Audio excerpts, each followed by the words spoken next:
From the studios of the Walter Cronkite School of Journalism and Mass Communication in downtown Phoenix, this is Cronkite News. An unknown respiratory virus has killed a Peoria first grader. Now parents are wondering if the enterovirus has made it to the valley. With the November ballot quickly approaching, we're taking a look at Proposition 304. If it passes, Arizona legislators' salaries will increase at the expense of the state budget. Well, the signs say to watch out for animals, but this particular animal may be pretty difficult to spot. We're here at Mount Graham talking about one endangered species. Cronkite News starts now. Good evening and welcome to Cronkite News. I'm Chase Golightly. Thanks for joining us. There's still no word tonight on what respiratory virus killed a first grader over the weekend, and that has parents in the West Valley neighborhood nervous. As Samantha Davis reports, some have even pulled their kids from school. Cars are driving by, but very few are stopping at Vistancia Elementary today. A first grade student passed away yesterday from what the Maricopa County Department of Health calls a serious respiratory virus, and some fear that the child may have contracted enterovirus D68. Some members of the Vistancia community left small balloons in memory of the student, but many others stayed far away from the school. Peoria Unified School District Public Relations Representative Erin Dunsey said attendance was very low today, as many parents opted to keep their children out of school. She said that there's been a lot of concern from parents, especially because there has been no official diagnosis. In a written statement, the Maricopa County Department of Health said that EV-D68 is spread the same way as the common cold and flu, and that parents should teach kids to wash their hands often, avoid touching their eyes, nose, and mouths, and to cough and sneeze inside their elbow. The school offered a crisis intervention team this morning and have disinfected every classroom. The Peoria Unified School District representative I spoke with said she hadn't heard of any children calling in sick from cold-like symptoms. And the Maricopa County Department of Health said in a written statement that children with asthma are at greater risk from complications from respiratory viruses. In Peoria, Samantha Davis, Cronkite News. The Centers for Disease Control has confirmed about 700 cases of the enterovirus nationwide, which is responsible for the deaths of 5 children. Ebola, the virus that has the entire nation on alert, has spread to another healthcare worker. Amber Joy Vincent, another nurse who treated the first American Ebola patient at a Texas hospital, tested positive for the virus earlier this morning. After Thomas Eric Duncan was treated for Ebola at the Texas Health Presbyterian Hospital, he came into close contact with several people, including Vincent. Records show Vincent handled Duncan's body fluids and drew blood during his admission. The CDC announced Vincent will be moved to a hospital in Atlanta, one of the few centers that has treated the disease in the past. Dallas Mayor Mike Rawlings spoke this afternoon to dispel fear around his city. We want to minimize rumors and maximize facts. We want to deal with facts, not fear. And I continue to believe that while Dallas is anxious about this, and with this news this morning, the anxiety level goes up a level, we are not fearful. Phoenix has one of only 18 state public health laboratories nationwide with the facilities ready to test patient samples for the Ebola virus. More of these labs will be prepared soon, particularly in locations near airports screening passengers traveling from West Africa.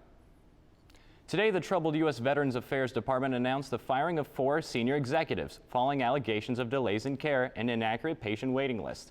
But Arizona Congresswoman Kirsten Sinema says the terminations don't go far enough. She says Sharon Hellman, the head of the Phoenix VA hospital, should be fired as well. Sinema said in a statement, quote, "We need a VA that meets the needs of veterans and holds managers accountable when it does not. If it takes this long to fire someone like Hellman, then we need to change the system." A federal appeals court has overturned Arizona's Proposition 100. That's the voter-approved law that bans bail for felony suspects who are believed to be in this country illegally. The Ninth Circuit Court of Appeals split on the vote, but ruled that the law violated due process rights of suspects and is not narrowly tailored enough to serve a compelling state interest. One ballot measure up for vote in November is Proposition 304, and reporter Sydney Schumann is here with details. Sydney? Yes, Chase, and this is not the first time legislative races have been on the ballot. Similar measures have been unsuccessful 4 other times. Proposition 304 proposes an increase in salaries for state legislators from $24,000 to $35,000 annually. 1998 was the last time legislators received a pay increase. If you think about it, when you look at inflation since 1998 and you adjust the number, you get to about $35,000. But legislator Debbie Lesko does not think that our state budget can afford it. Our budget is in really bad shape right now. In fact, the economists are predicting we're going to be $520 million short in this fiscal year and $1 billion short next fiscal year. But Canfield doesn't think this increase would have that drastic of an effect. Our state budget is $10 to $12 billion depending on how you calculate it. Legislative salaries make up a fraction of 1%. $1 million of that is a small percentage, but every $1 million counts. Canfield thinks that increasing the salary will cause more people to consider running for the legislature, since there won't be the financial strain that comes with it. It's appropriate that we pay these folks enough so that they can do what they do when they're not legislating, yet still serve in the legislature, and open it up to a broader group of citizens. Even at $35,000 a year, I just don't think that's a big enough salary to attract people just based on the salary. I do this job because I love the job. Now, Sydney, legislators receive per diem payments such as mileage and hotels in addition to the salary they receive, correct? Yeah, that is correct. And that's one of the arguments made by opponents of the proposition, especially for those legislators whose districts are very far away. They receive money to cover things like gas and hotel costs while they're in session. Joseph Canfield believes, though, that if anything, this is just another example of how financially taxing it is to be in the legislature and why we should pay them more. Sydney Schumann, Cronkite News, thanks for the update. Thanks, Chase. Now let's hand it off to Carrie Osep for a look at what's next. It's difficult to get dying species on the endangered list in Arizona, and even harder to get them off. For some native animals, waiting may not be an option. And a fight to save one species is taking place right here in the valley. Find out how the Phoenix Zoo is leading the charge to save the Mount Graham red squirrel. Brothers and sisters, can you tell me where to go? The women were breaking the glass ceiling. That just thrilled me.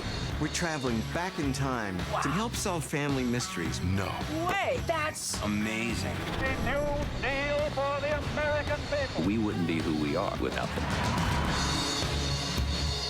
I just gotta get on back to my home at any cost.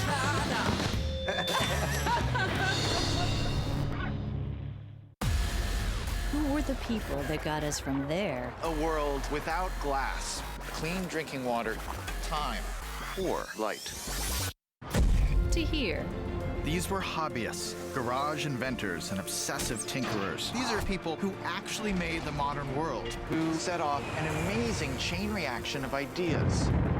It's the story of How We Got to Now with Stephen Johnson, coming in October, only on PBS. I'm standing up for myself and for other people like me. Wow.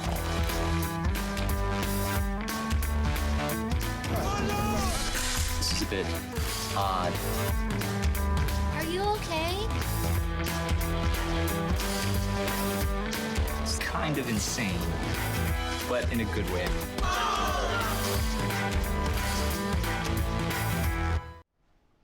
Welcome back. We continue our Cronkite News initiative, Access Across Arizona, right now. Mount Graham is popular for its large telescopes used for stargazing, for its trails and camping, and one specific type of endangered squirrel. Cronkite News reporter Megan Thompson went to Graham County, where the community is trying to save the Mount Graham red squirrel. She joins us live in a nearby city of Safford. Well, from Phoenix to right here.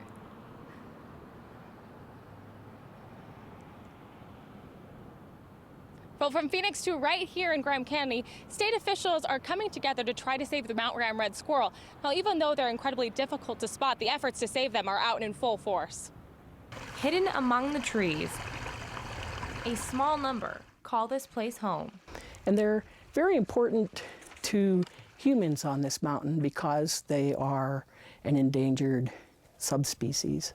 The Mount Graham red squirrels are named for the only mountain they live on in the world, but their population has been spiraling downward over the past 15 years. The population, as long as we've known it, has never actually been a a very big population, so it's always been small. In 1999, there were more than 560 red squirrels, but as of last year, only 270 were left.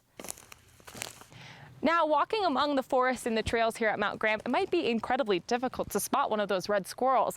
That's mostly because their population is so low. It could be because of the lack of habitat, fires, and other animals that are invading their space. Now there's a plan in place to launch a recovery, and it's happening back in the valley. We were able to see things here that might not be as easily observable in their natural habitat. The Phoenix Zoo, along with U.S. Fish and Wildlife, have developed a new breeding pilot program they hope will save the species. Our goal is to work with these animals that are either threatened or endangered and hopefully develop a program where we can get reproduction here with animals so that they could survive being released back to their natural habitat. The biggest challenge, these squirrels are incredibly territorial. They may not, kill each other, but they'll definitely it'll look like that's what's going on. They really don't like anybody coming into their space. And this makes it harder for them to mate. Researchers have found there is only 1 day a year a female is receptive to mating.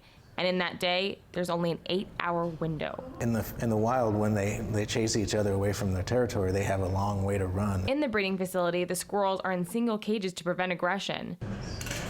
And this 10-year pilot program is all aimed at understanding how to raise the Mount Graham red squirrels, getting them out of Phoenix and back to their home on the mountain.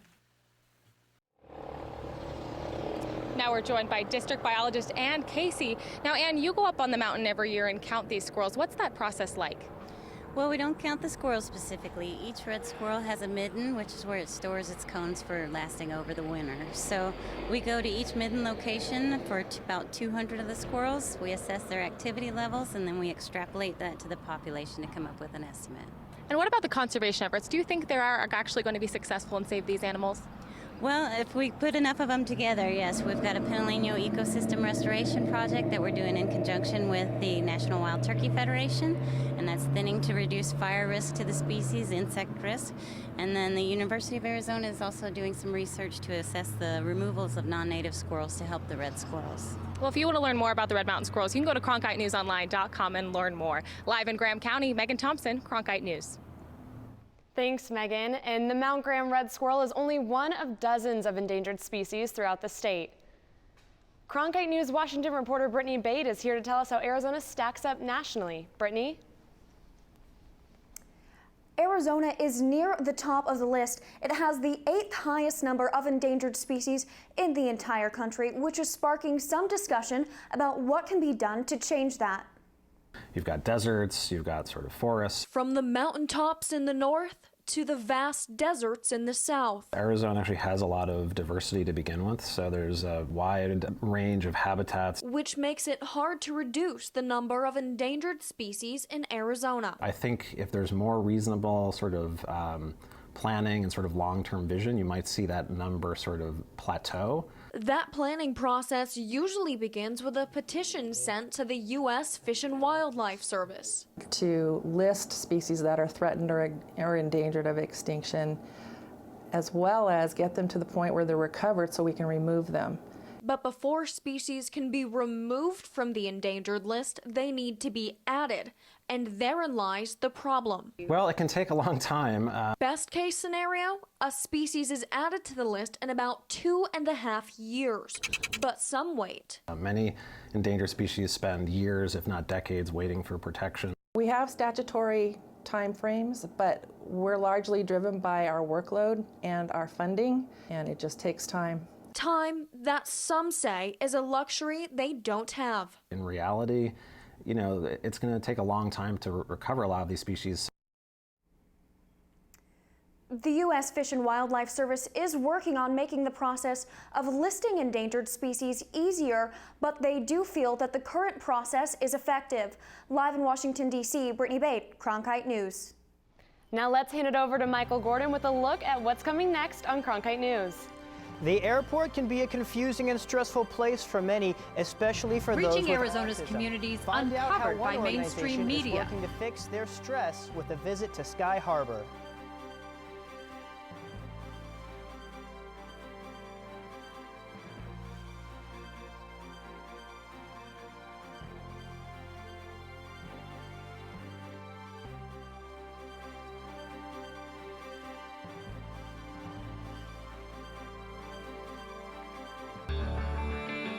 news doesn't stop on Friday at 7:30 at night. PBS NewsHour Weekend is kind of a natural next step. The NewsHour's been committed to being available on air or online, and now weekdays or weekends. There's no shortage of news that's out there, but why do people come to us? To give them some context and analysis that they can't find somewhere else. PBS NewsHour Weekend, only on PBS. Check local listings. These extraordinary Americans all share one thing in common, a past they never knew until now. It's incredible. In his new season on PBS, Henry Louis Gates Jr. helps them uncover the truth about where they come from. I can't believe these documents even exist. Wow. Get to know them as they discover who they really are. That's pretty amazing. Finding Your Roots with Henry Louis Gates Jr. starts Tuesday, September 23rd at 8, 7 Central, only on PBS. I'm free. I'm free. And freedom takes of reality.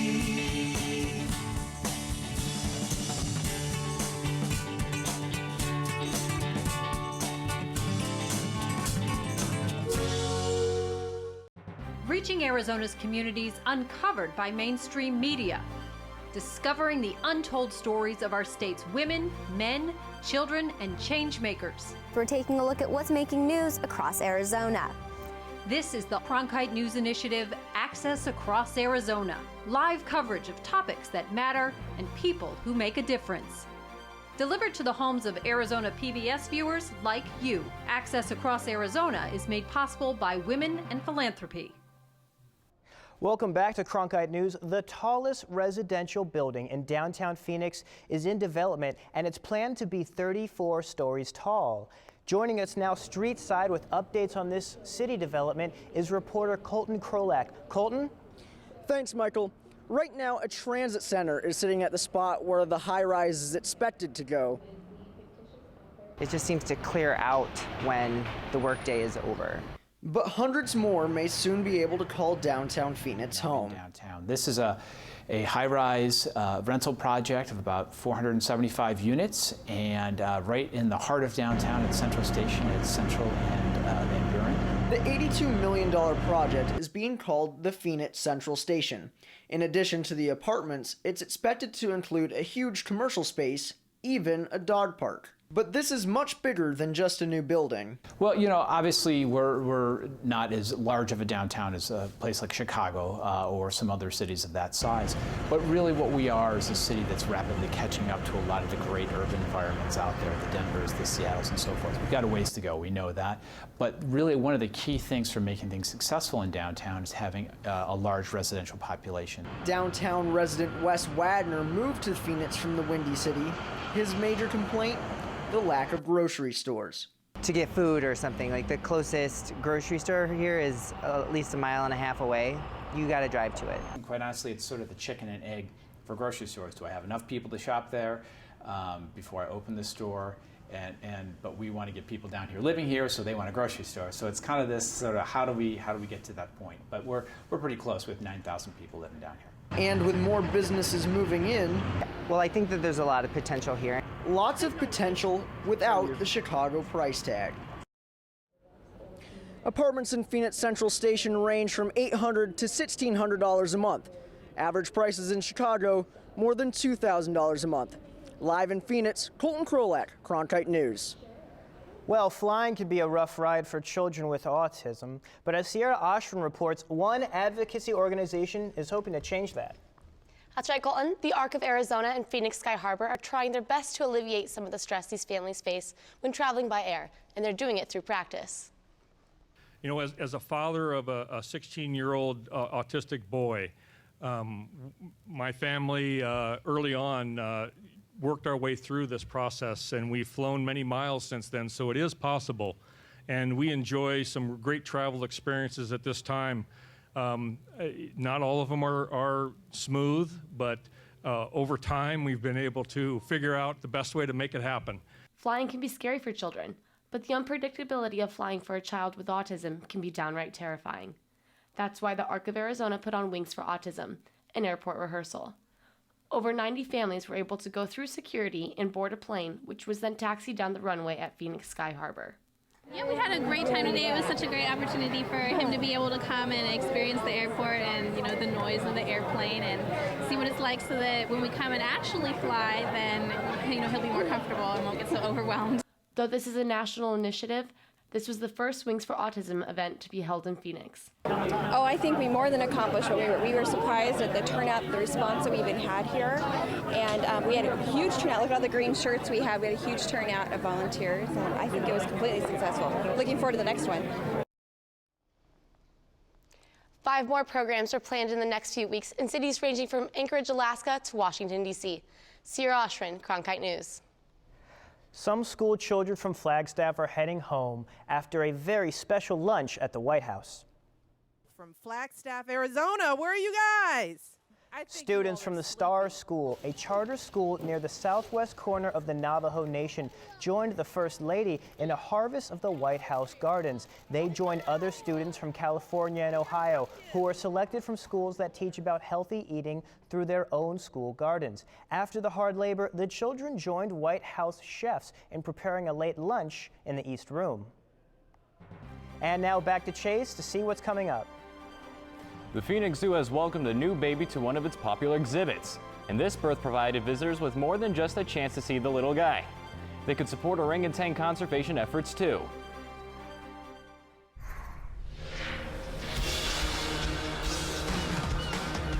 The more you know about history, the more you know about yourself. Let's turn the page. I believe that this nation should commit itself. One small step for man, one giant leap for mankind. You can almost divide American history before Robinson and after Robinson. Seeing is believing. We broke records. We broke barriers. This is incredible. Suddenly the big picture makes more sense. We have unprecedented access. Now I can face my ancestors. Now I'm looking into their world. Now I can see where they walked.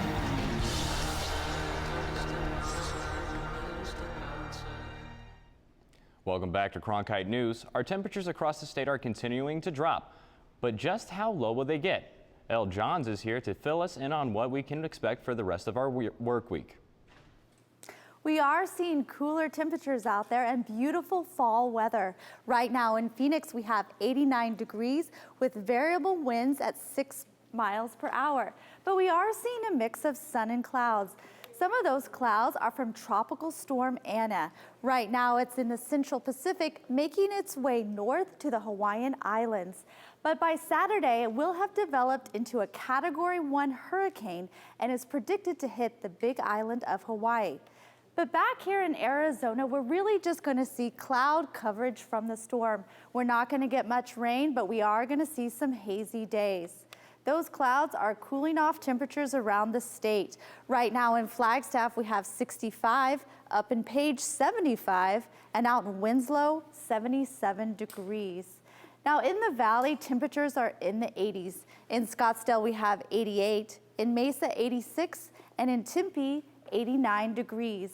That cooling trend is going to continue into tonight. We're going to see partly cloudy skies and temperatures in the mid-60s. Let's take a look at your 5-day forecast. Now, this amazing fall weather is going to continue throughout the week. We're going to see temperatures in the mid to low 90s and a mixture of sun and clouds. But those clouds aren't going to produce any rain, so it's going to be a beautiful weekend to get outside and maybe visit the zoo and those new orangutans. For Cronkite Weather, I'm Elle Johns. A new baby makes its debut at the Phoenix Zoo. The baby orangutan is now one of 5 there, but as Kayla Wall reports, a popular product is destroying the animal's habitat. The orangutan exhibit at the Phoenix Zoo is a popular spot these days, and people were lined up to see why. Resident orangutan mother, Bess, gave birth to a baby boy on September 2nd. They're just amazing, amazing animals. and I think people are just excited to see a new baby. After facing postpartum complications, Bess and baby were finally ready for their public debut. The birth is a reminder that these beautiful apes are endangered. It's so important that people understand what's happening in the wild. With animals like the orangutans, they're losing their habitat very quickly. Orangutan habitats are being lost in deforestation to create palm oil. About 50 to 60% of the items in the supermarket contain palm oil. Companies and consumers alike can look for products with sustainable palm oil or alternatives. But one person can make a difference. Absolutely everybody who walks through this door can make a difference in how they consume products in the supermarket every single day. And be sure to check your Halloween candy. Many popular chocolate bars contain palm oil. In Phoenix, Kayla Wall, Cronkite News. Many candy companies are now using sustainable sources for palm oil to reduce the environmental impact. That's it for Cronkite News tonight. Thanks for joining us and have a good night.